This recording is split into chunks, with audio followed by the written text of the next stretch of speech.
Rajkot Shri Ramcharit foundation trust પરિવાર દ્વારા ગૌ સેવાને અદ્યતન સારવાર મળી રહે તે હેતુથી બાલસર ખાતે એક આધુનિક હોસ્પિટલનું નિર્માણ થવા જઈ રહ્યું છે. તેમજ આ હોસ્પિટલ 2 એકર અને વિશાળ જગ્યામાં નિર્માણ થશે. આ સાથે જ ટ્રસ્ટ દ્વારા હાઇડ્રોલિક એમ્બ્યુલન્સ પણ હોસ્પિટલ ખાતે રાખવામાં આવશે.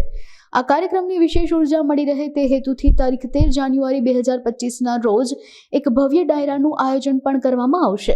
તેમજ કાર્યક્રમ દરમિયાન રાજભા ગઢવી અને જીતુદાન ગઢવી સાહિત્યરૂપી ડાયરો રજૂ કરશે. આ સાથે રામચરિત ફાઉન્ડેશન ટ્રસ્ટ અબ તક મીડિયાની મુલાકાતે આવી વિશેષ માહિતી પૂરી પાડી હતી.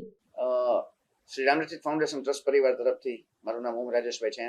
મારી સાથે ભરતસિંહ રણજીતસિંહ જાડેજા અને ભાવિનભાઈ વાસુદેવભાઈ. ખાસ કરી અને શ્રી રામચરિત ફાઉન્ડેશન ટ્રસ્ટ હાલમાં બાલસર એટલે કે વાગુદરની બાજુમાં રાજકોટ વિસ્તારમાં એક ગૌવંશ હોસ્પિટલનું તથા એક ગૌશાળાનું નિર્માણ કરી રહ્યું છે. ખાસ કરી અને જગ્યાના દાતા શ્રી મુરબ્બી શ્રી રણજીતસિંહ નટવરસિંહ જાડેજા સાહેબની 2 એકર જગ્યા છે અને જગ્યા એમને આપણને સેવાકીય હેતુ માટે ઉપયોગ કરવા માટે આપેલ છે અને આ જગ્યા ઉપર આપણે હોસ્પિટલ નિર્માણ કરી રહ્યા છીએ.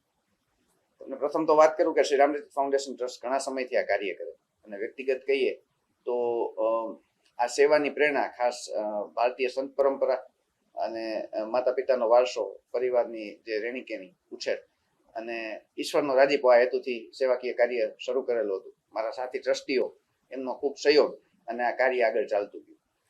છેલ્લા 2 વર્ષથી શ્રી રામચરિત ફાઉન્ડેશન ટ્રસ્ટ છે એ રાજકોટના એવા વડીલોને બંને ટાઈમ ટિફિન સેવા આપી રહ્યું છે, જે નિરાધાર છે, નિસંતાન છે, આર્થિક અને શારીરિક અસક્ષમ હોય એમના ઘર સુધી આપણે બંને ટાઈમ ટિફિન અત્યારે પહોંચાડીએ છીએ.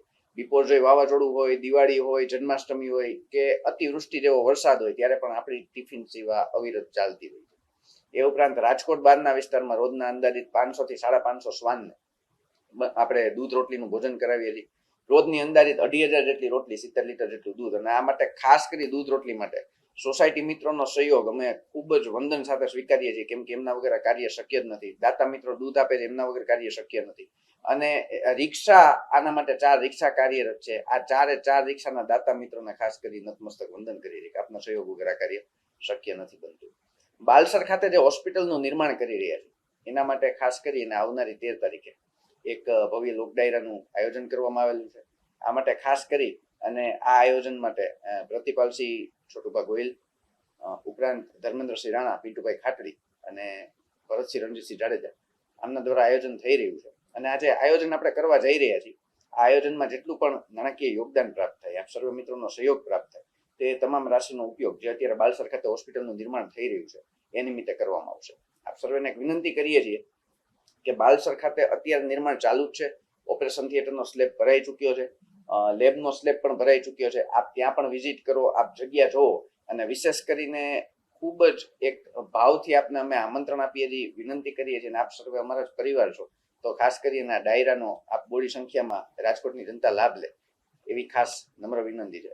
અને ડાયરાનું જે સ્થળ છે એ નવો રિંગ રોડ, એમાં સનાતનની સાઇટ, એટલે કે જ્યારે કટારિયાથી આપણે જામનગર રોડ ઉપર જઈએ તો સનાતનની એક સાઇટ આવે છે, એની સામે અવધવાળો રોડ જાય છે, ત્યાં ઓર્બિટ ગ્રુપ દિલીપભાઈ લાડાણીની જગ્યા છે. અને ખાસ કરીને આ ક્ષણે એમનો પણ ખૂબ ખૂબ આભાર માનીએ છીએ કે એમને આ જગ્યાનો ઉપયોગ કરવા માટે અમને આપેલ છે. ત્યાં આ ડાયરાનું આયોજન કરીએ છીએ 13 જાન્યુઆરી 2025 અને રાતના 9 વાગે ડાયરાનું આયોજન છે. તો આપ સર્વેને હૃદયથી, અંતઃકરણથી આમંત્રણ આપીએ છીએ, આવકારીએ છીએ કે આપ આ ડાયરામાં પધારો અને આજે ગૌવંશનું સારવાર, ગૌવંશના લાભાર્થે જે કાર્યક્રમ થાય છે એમાં આપ સર્વે આવી અને બળપૂરો એવી નમ્ર વિનંતી. જે આયોજન કરીએ છીએ લાડાણી સાહેબની જગ્યા છે, ત્યાં આપણો ડાયરો થઈ રહ્યો છે. અને જે નિર્માણ આપ જે કહો છો એ બાલસર, આ બાલસરના નિર્માણમાં 2 એકર કુલ જગ્યા છે. ઓપરેશન થિયેટર થશે, લેબોરેટરી થશે અને ત્યાં ટોટલ અંદાજિત મારી ગણતરીએ 300 થી 350 ગૌવંશની આપણે સારવાર કરી શકીશું. સારવાર થઈ જાય પછી જે ગાયો રિહેબિલિટેટ થઈ શકે, પોતાના વિસ્તારમાં જઈ શકે, એ ત્યાં જતી રહેશે. નહીં જઈ શકે તો ત્યાં એની રહેવાની કાયમી વ્યવસ્થા પણ આપણે કરવા પ્રયાસ કરીશું. અને ખાસ કરી અને આ ક્ષણે રાજભા ગઢવી અને જીતુદાન ગઢવી બંને કલાકારો દ્વારા સાહિત્યની રસપાન આપણને કરવામાં આવશે.